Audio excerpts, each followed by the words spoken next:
Must be great to have a guy like Carlo coming off the bench, and is that maybe an area you guys are looking to dominate?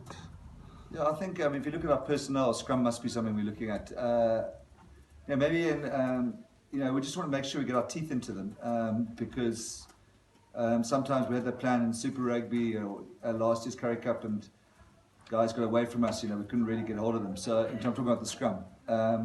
So that will definitely be part of our plan for this week. I mean, if you've got, they're both on the national radar, both scrummages are destructive tight heads rather than holding tight heads. I don't think that necessarily that Wilco by his own admission at his best Super Rugby, but they want to push outside berths for World Cups and bigger contracts for next year. So I'm quite excited about that. I think if you're lucid and you see off Wilco low, and then you see Sardi warming up behind the poles, you're going to be busy. You know what I mean? So that is definitely part of our plan. No mistake.